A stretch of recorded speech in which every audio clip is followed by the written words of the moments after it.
Iran's military just drew a line in the water, and it is one of the most consequential statements made in this entire conflict. The Iranian armed forces have officially declared that any ship belonging to the United States, Israel, or their allies is now a legitimate military target, not a threat, not a warning. A formal military declaration issued by the Iranian Military Command that redefines the rules of engagement across one of the most strategically important bodies of water on the planet. We are talking about the Persian Gulf, the Strait of Hormuz, the Red Sea, the Gulf of Oman, shipping lanes that carry roughly 20% of the world's oil supply, trillions of dollars in global trade every single year. And Iran just told the world that any vessel flying the wrong flag or sailing under the protection of the wrong navy is now a target. Over the next 15 minutes, I am going to break down exactly what Iran said, what it means in practice, which ships are now at risk, what this does to global oil prices and global trade, and where this conflict goes from here. Before we continue, thanks a lot for tuning in. Subscribe and like the video so I can keep bringing you these critical updates. Let's get into it. Let's start with the precise language, because in military declarations, words are not chosen carelessly. Iran's military command issued a statement declaring that vessels belonging to or operating in service of the United States, Israel, or their allied nations are, and I want you to hear this clearly, legitimate targets. That phrase has a specific meaning under the laws of armed conflict. A legitimate target is something a military is legally and operationally authorized to engage and destroy. Iran did not say these ships might be targeted. It did not say it reserves the right to target them. It said they are legitimate targets. Present tense, standing authorization. This declaration covers a wide scope. U.S. Navy vessels, and there are multiple carrier strike groups operating in the region right now. Israeli-flagged or Israeli-owned commercial shipping. Ships belonging to coalition partners, which potentially includes British, French, and other NATO naval assets operating in the region. And vessels described as operating in service of allied nations, which is deliberately vague and could be used to justify action against commercial cargo ships delivering goods to American or Israeli allies. The statement was issued by the Iranian Armed Forces, which includes both the regular military and the Islamic Revolutionary Guard Corps Navy, the IRGCN. The IRGCN is the force that has historically been responsible for maritime operations in the Persian Gulf. They have seized tankers. They have laid mines. They have attacked ships with fast boats and drone strikes. They have the capability, the doctrine, and now the official authorization to escalate those operations dramatically. This is not the first time Iran has threatened maritime targets, but there is a significant difference between threats issued in press conferences and formal military declarations of legitimate targeting. One is political signaling, the other is an operational order. To understand why this declaration sent shockwaves through every energy market on the planet, you need to understand what the Strait of Hormuz actually is and why no other country on Earth has the geography that Iran has. The Strait of Hormuz is a narrow waterway, at its narrowest point, only 33 kilometers wide, between Iran and the Oman Peninsula. It connects the Persian Gulf to the Gulf of Oman, and from there to the Arabian Sea and the Indian Ocean. Every single barrel of oil exported from Saudi Arabia, the UAE, Kuwait, Iraq, and Qatar passes through this strait. Every single one. The numbers are staggering. Approximately 17 to 21 million barrels of oil pass through the Strait of Hormuz every single day. That is roughly 20 to 21% of global petroleum liquids consumption.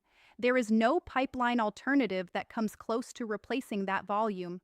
There is no alternative shipping route that does not add weeks to transit times and billions to shipping costs. Iran sits on the northern shore of the strait. It has missile batteries positioned along that coastline. It has fast attack boats. It has submarine capabilities. It has anti-ship missiles, including the Noor, the Qadr, and the Khalij Fars, which is a ballistic missile specifically designed to strike moving naval vessels. That last one is worth remembering. A ballistic missile that can track and hit a ship at sea is not a weapon most navies have to contend with. The United States has always maintained that it would ensure freedom of navigation through the strait by force if necessary. The U.S. Fifth Fleet, headquartered in Bahrain, exists in large part to guarantee that. But guaranteeing freedom of navigation against harassment operations and actually stopping a full Iranian military declaration of open maritime targeting are very different propositions, and Iran knows this. The declaration is not just a military statement, it is a leverage statement. Iran is saying to Washington, to Riyadh, to Abu Dhabi, and to every government whose economy depends on Gulf oil exports, we can turn off the tap. And you know we can. Let's get specific about what this declaration means for actual vessels operating in the region right now. Category 1, U.S. Navy warships. There are currently U.S. carrier strike groups operating in the broader Middle East region. A carrier strike group is not a single ship. It is an aircraft carrier, its air wing, guided missile cruisers, destroyers, submarines, and support vessels.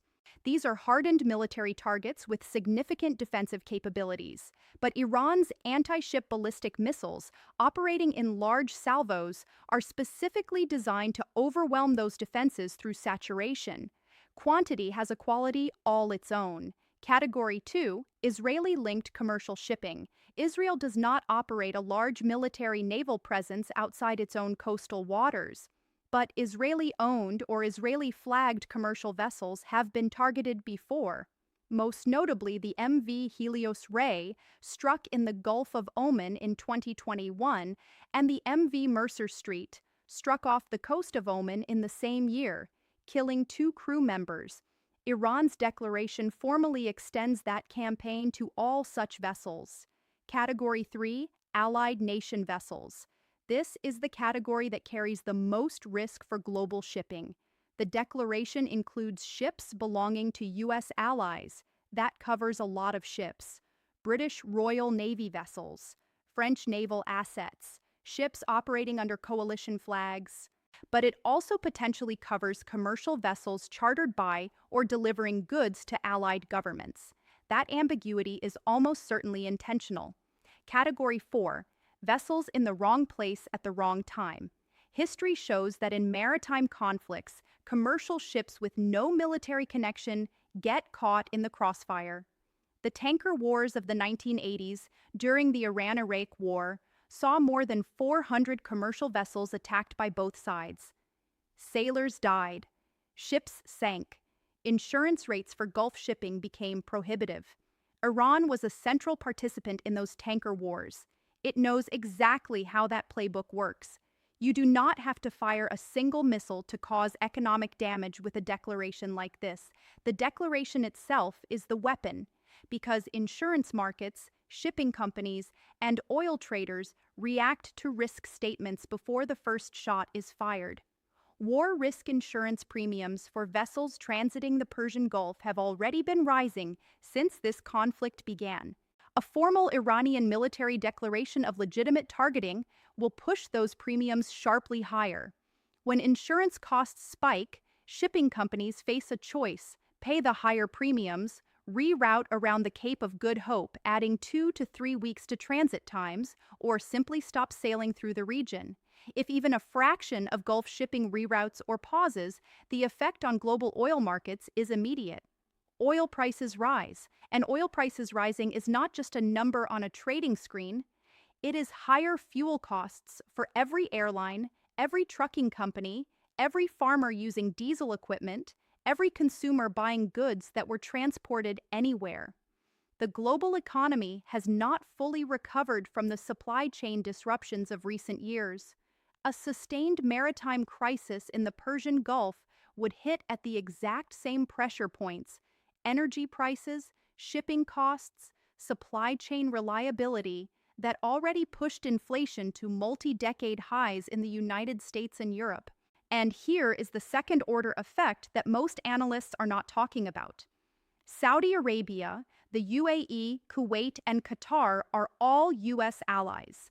Their oil exports all pass through the Strait of Hormuz. If Iran's declaration creates a genuine maritime threat environment in the Gulf, those governments face an impossible choice. They can continue exporting oil under the protection of the U.S. Navy, which makes them parties to the conflict in Iran's framing, or they can pressure Washington to de-escalate to protect their own economic lifelines. That is leverage. That is Iran using geography and a single military declaration to put pressure on the entire Gulf Cooperation Council. It is not a crude threat. It is a sophisticated strategic move. Now let's talk about whether Iran can actually back this declaration up, because a statement of intent without capability is just noise. Iran's conventional navy is not comparable to the U.S. Fifth Fleet.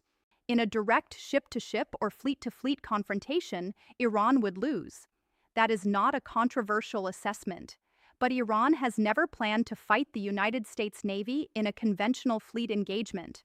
Iran's entire maritime doctrine is built around asymmetric warfare, using speed, numbers, geography, and surprise to inflict disproportionate damage on a conventionally superior force.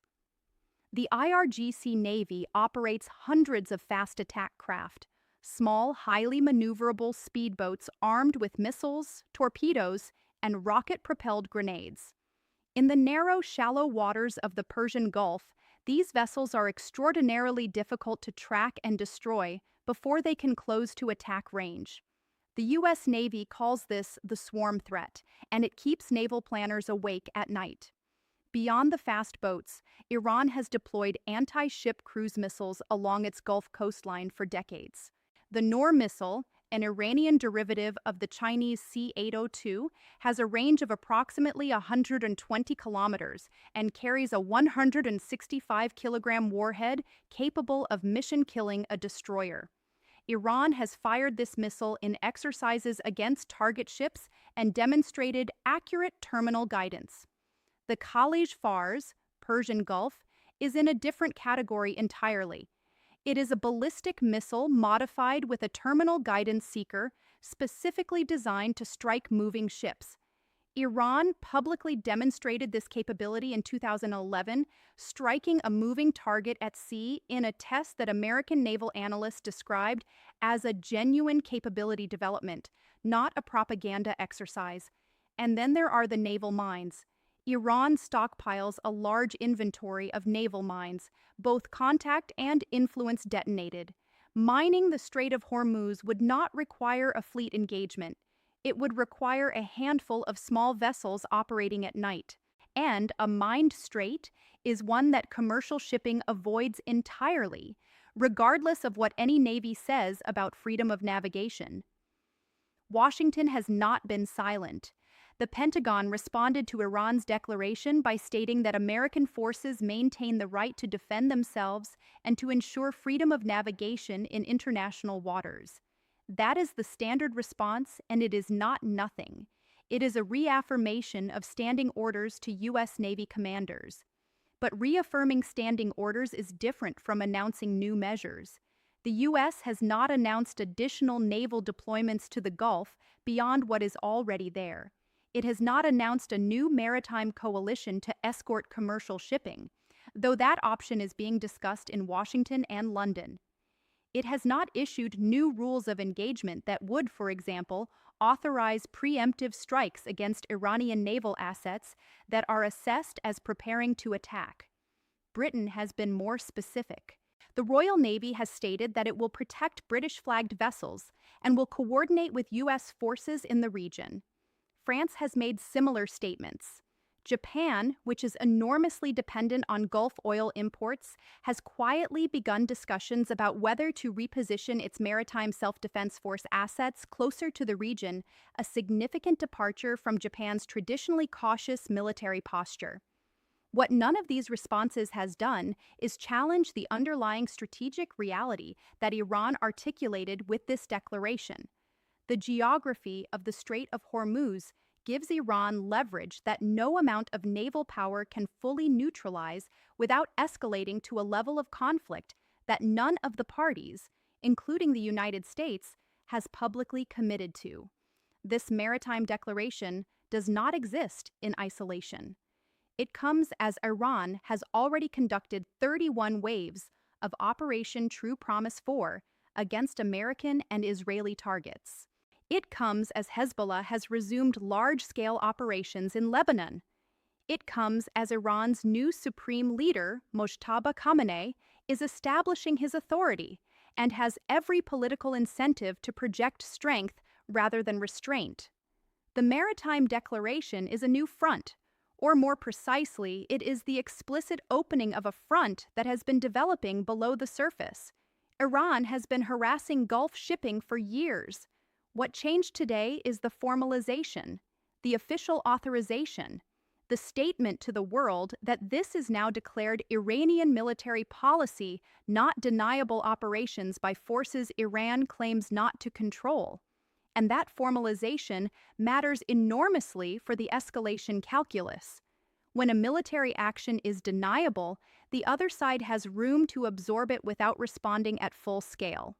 When a military action is formally declared policy, absorbing it without response looks like accepting it, and accepting it emboldens further action.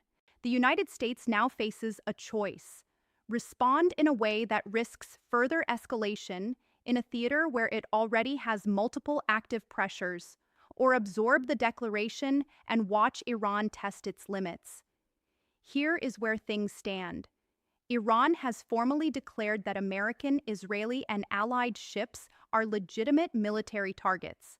The Strait of Hormuz, through which 20% of the world's oil supply passes every day, sits inside the range of Iran's anti-ship missiles, its fast attack boats, its naval mines, and its ballistic missile systems designed specifically to strike moving vessels at sea. Global shipping insurance is rising. Oil traders are watching every development. Gulf governments that depend on those shipping lanes are facing political pressure from both sides.